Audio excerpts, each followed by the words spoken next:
Mais uma das perguntas do canal nosso do YouTube, o Neuromoji. Um inscrito pergunta, hemorragia cerebral de tronco, se opera, tem outro tratamento?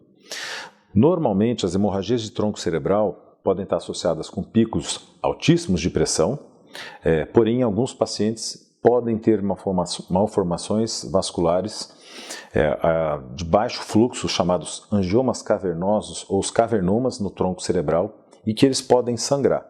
Então, o mais importante quando o paciente tem uma hemorragia cerebral é entender exatamente o contexto que essa hemorragia aconteceu, se foi com uma normalidade pressórica, pressão dentro dos limites da normalidade, ou se o paciente teve um pico alto de pressão. Normalmente, no paciente com pico alto de pressão, a gente tende a não realizar cirurgias nesses pacientes, uma vez que o próprio acesso a essa cirurgia pode ser lesivo ao tronco cerebral, que é a estrutura mais importante que nós temos, formando o sistema nervoso central.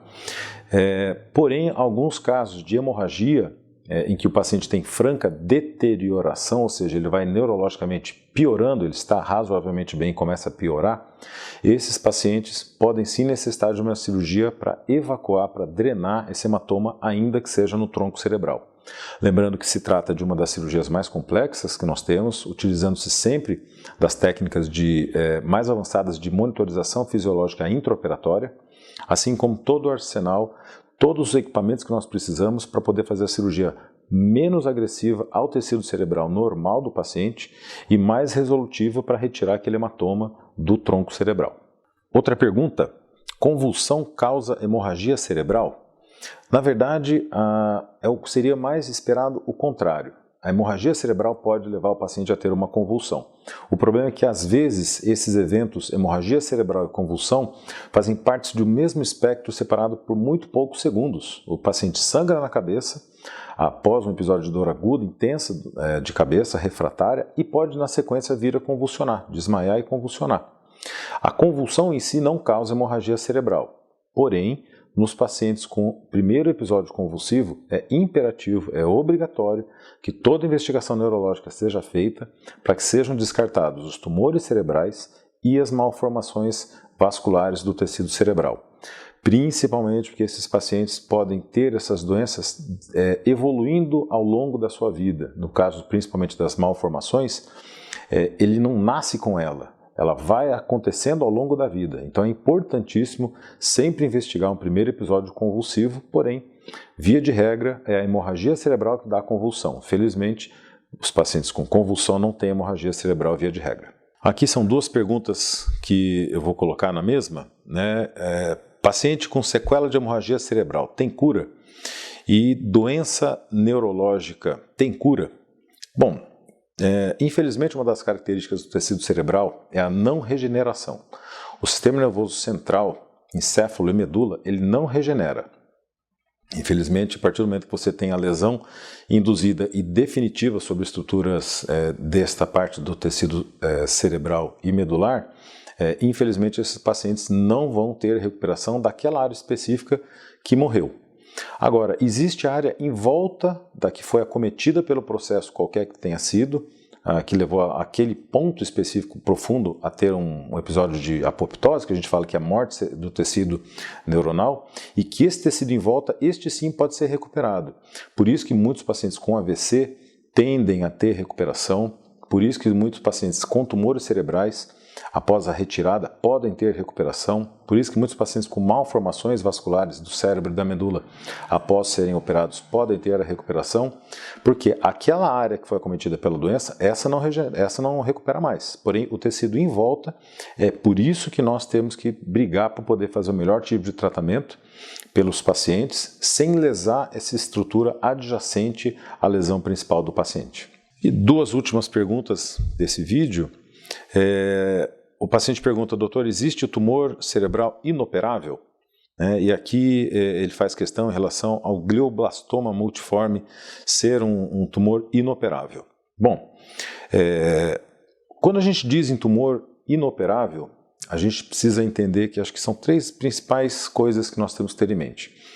Localização da lesão, junto do grau físico em que está o paciente. A segunda é onde esse paciente está inserido, né, principalmente com que ferramentas o cirurgião vai ter para ajudá-lo. E a terceira é o como esse paciente vai ser acompanhado no pós-operatório.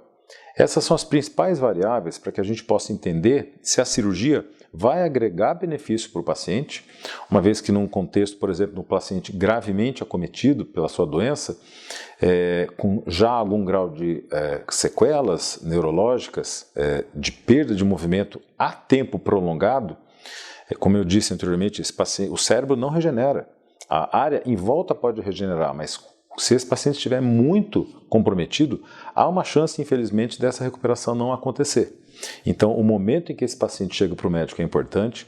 O que o médico tem na mão de instrumentos para poder fazer a melhor cirurgia neurológica para preservar a área em volta da lesão, importantíssimo nesse contexto, principalmente porque às vezes em alguns hospitais você pode ter uma condição um pouco melhor para tratar esses pacientes, já em outros, tecnicamente falando, falta de microscópio, falta de materiais, falta de monitorização, você pode ser mais agressivo do que não fazer nada por algumas doenças. E quando a gente fala do glioblastoma, o glioblastoma é um tumor operável, é um tumor que ainda dentro das condições do paciente e do início de abertura do quadro, a gente tem muito para fazer sim pelo paciente. A gente sabe que se trata, infelizmente, de uma doença extremamente agressiva com o tecido cerebral, infelizmente com taxas de morbimortalidade muito altas num curto prazo. Porém, a gente tem sempre que pensar em como ajudar esse paciente a ter uma melhora do seu prognóstico de sobrevida com qualidade de vida. É não ser mais agressivo do que a doença já está no paciente. Em alguns casos do glioblastoma, principalmente com lesões mais profundas e que tenham a comunicação de um lado direito com o lado esquerdo, do lado esquerdo para o lado da direita, a gente sabe que estes pacientes, infelizmente, podem se beneficiar de estratégias menos agressivas cirúrgicas, principalmente com biópsias, para definir o subtipo da lesão, para tentar nortear a radioquimioterapia. Ou seja, é muito difícil hoje em dia a gente falar que um paciente não tem nada para ser feito, que é inoperável. Isso é um mito, na verdade, que depende muito mais da experiência do cirurgião, dos materiais que ele está e da condição que o paciente se apresenta. Por fim, o rastreio genético é indicado para famílias com cânceres prevalentes. Aqui o inscrito cita o familiar, é o pai, é tio e a avó com cânceres não necessariamente cerebrais, mas em várias partes do corpo. Infelizmente não se justifica, tá? Não há necessidade de você ter um câncer num familiar e ter que investigar todos os familiares. O que a gente vê é que nas famílias com maior prevalência de cânceres, como deve ser o caso deste inscrito, na sua família, infelizmente, existem as possibilidades dos pacientes terem os oncogenes dentro das suas famílias e, por conta disso, vários tipos de cânceres poderem acontecer. Então, essa é uma situação de que, por exemplo, eu sempre pondero com os familiares dos meus pacientes, por exemplo, uma família que tem vários pacientes com câncer e com vários pacientes tabagistas. Se o paciente já está numa família com alta tendência de câncer, para que você vai fumar, que é uma situação sabidamente que pode induzir o paciente a desenvolver um câncer? Então, assim, dar uma chance desnecessariamente para o azar. Então, isso vai de todos os hábitos que a gente já está cansado de saber aí pela mídia impressa e, enfim, a grande mídia, que existem doenças que podem acontecer secundárias, por exemplo, ao alcoolismo, inclusive com cânceres. E numa família com oncogênese, a pergunta que eu devolvo para os pacientes e para suas famílias é: será que eu preciso ter esses maus hábitos? Então, acho que mais importante do que indicar o rastreio genético é que nós entendamos o que nós temos que fazer para cuidar do nosso corpo. E numa situação dessa de famílias com prevalência de cânceres, é que a gente sempre faça o acompanhamento médico para que a gente possa, se for o caso, identificar assim que possível, o mais cedo, para que esses pacientes possam ter o tratamento devido.